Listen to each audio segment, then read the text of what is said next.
असांजी जेकी यूथ आहे उहा साइंस पढ़े पई, पर साइंस जेके एक्चुअली पढ़नि पिया उन्हनि खां पुछणु खपे त साइंस आहे छा, व्हाट इज़ साइंस। जी अरीबा। जी ॾिसो, साइंस हिकिड़ी अगरि असां मथां ॾिसूं न, मतिलबु हिकिड़ो इम्पैक्ट ॾिसूं उन्हनि जो, त इहो आहे त हिकिड़ी जदीद सीढ़ी आहे असां लाइ। उनजे थ्रू असां हर उहा शइ उनखे अचीव करे था सघूं, हर उन फील्ड में वञी था सघूं। साइंस हिकु पाण मतिलबु हिकिड़ी मेजर फील्ड आहे। हिनजे अंदरि IT थी वई, टेक्नोलॉजी थी वई, कंप्यूटर अची वियो, सभु साइंस जे ई अंदरि थी अची वञनि।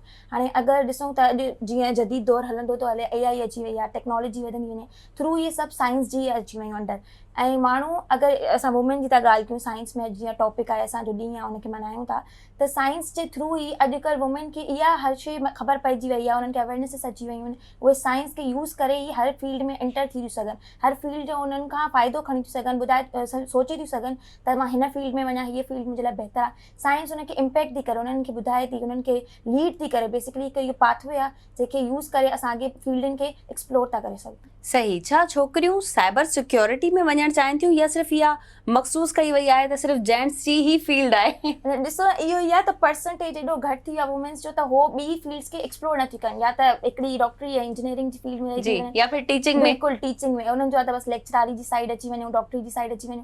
पर बेसिकली साइबर सिक्योरिटी या ॿी टेक्नोलॉजी जी फील्ड आहिनि, उन में वुमेन्स खे अचणु घुरिजे, उन्हनि खे एक्सप्लोर करणु घुरिजे त डॉक्टरी या लेक्चरारी खां बि वधीक शयूं आहिनि जेके एक्सप्लोर कजे, जेके उन मां तव्हां अहिड़ी अॻे फील्ड में इंशाल्लाह तव्हां कामयाबी करे था सघो।